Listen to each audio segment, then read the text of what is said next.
Hello my dear student, আজকে আমরা আলোচনা করব দশম শ্রেণীর রায়ান মার্টিনের যে প্রশ্নবিচিত্রা রয়েছে সেখান থেকে 3 নম্বর প্রশ্ন, 3 নম্বর স্কুল।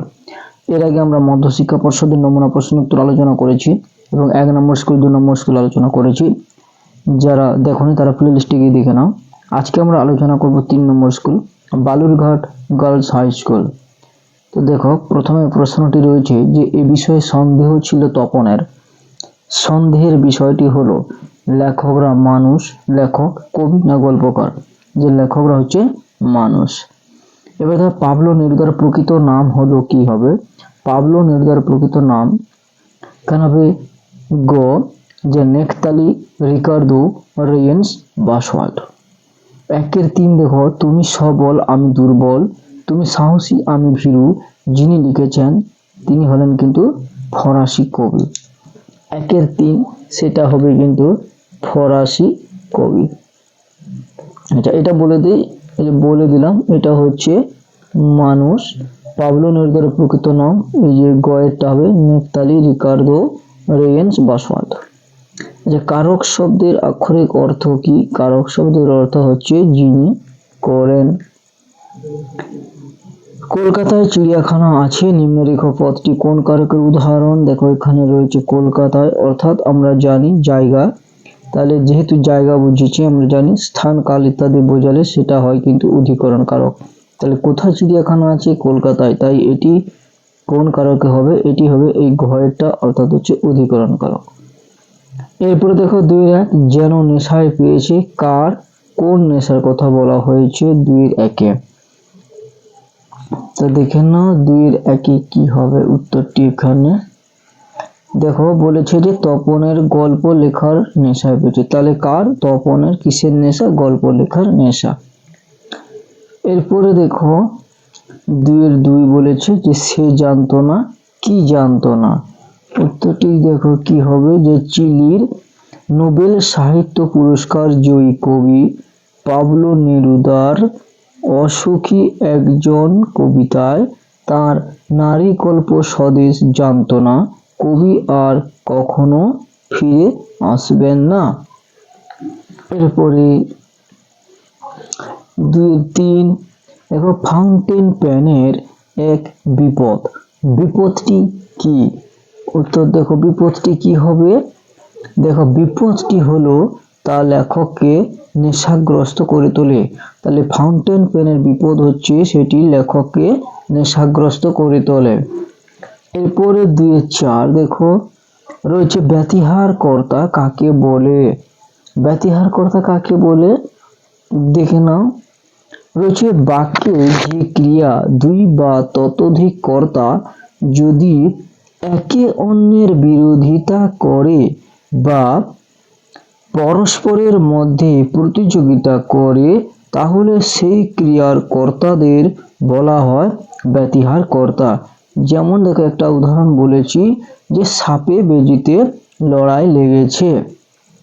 এরপরে 2-5 দেখো, যে বজ্রশিখার মশাল জেলে আসছে ভয়ঙ্কর, রেখাঙ্কিত পদটির কারক ও বিভক্তি নির্ণয় করতে বলা হয়েছে। এটি কোন কারকে কোন বিভক্তি? দেখো ভয়ঙ্কর। বজ্রশিখার মশাল জেলে আসছে ভয়ঙ্কর। তাহলে যদি আমি প্রশ্ন করি যে বজ্রশিখার মশাল জেলে কে আসছে, উত্তর আমরা পাবো ভয়ঙ্কর। তাই এটা কিন্তু হয়ে যাবে, দেখে নাও, যে কর্তৃকারকে শূন্য বিভক্তি। ঠিক আছে, কর্তৃকারকে শূন্য বিভক্তি। এরপরে দেখো, এরপরে তোমরা এগুলো পারবে। আমরা আলোচনা করব যেটা, সেটা হচ্ছে চলিত গদ্যে অনুবাদ, কারণ সেটি থাকে 4 নম্বর। তো চলো কি রয়েছে অনুবাদটি আমরা একটু দেখে নিই। অনুবাদটি রয়েছে যেটি, দেখো রয়েছে যে home is the first school where the child learns his first lesson, he sees hears and begins to learn at home. এরপর দেখো রয়েছে it is home that builds his character. In a good home, honest and healthy men are made beautiful. যা বলছে যে men are made bad influence at home, তারপর দেখা হচ্ছে spoils child। অর্থাৎ এটার অনুবাদটা যদি আমরা করে দিতে পারি ভাবানুবাদ, তাহলে কিন্তু এটি আমরা 4 নাম্বার পেয়ে যাব। কি রয়েছে সেখানে দেখো, তাহলে যে home is the first school, অর্থাৎ বাড়ি হচ্ছে প্রথম পাঠশালা। হোয়ার দি চাইল্ড লার্নস, যেখানে শিশু শিখে। হিজ ফার্স্ট লেসন, তার প্রথম শিক্ষা সে কিন্তু তার বাড়িতেই শিখে। হি সিজ, সে দেখে। হেয়ার্স, শোনে। অ্যান্ড বিগিনস, এবং শুরু করে। টু লার্ন, শিখতে। অ্যাট হোম, বাড়িতে। It is home that builds his character, অর্থাৎ বাড়ি তার চরিত্র গড়ে তোলে। ক্যারেক্টার মানে চরিত্র। In a good home, honest and healthy men are made, অর্থাৎ ভালো বাড়িতে সৎ ও সুস্থ মানুষ গড়ে ওঠে। ইন এ গুড হোম, ভালো বাড়িতে। অনেস্ট মানে সৎ, অ্যান্ড হেলদি মেন, সুস্থ মানুষ আর মেড তৈরি হয় বা গড়ে ওঠে।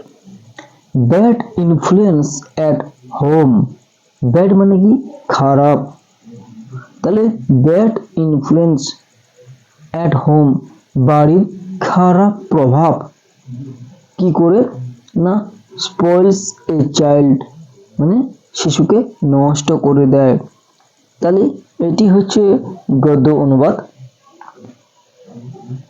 এবারে এটা তোমরা আরেকটু খাতাতে দেখে নিতে পারো। এটি রয়েছে সুন্দর, যে বাড়ি প্রথম পাঠশালা, যেখানে শিশু তার প্রথম শিক্ষা পায়।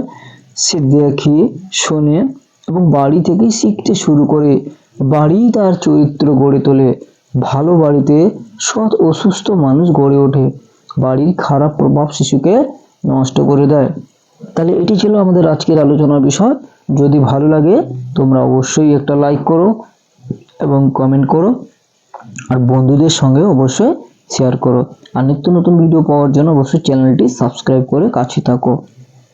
সবাই ভালো থাকো, সুস্থ থাকো। দেখা হবে আবার পরের স্কুলে যখন আলোচনা করব।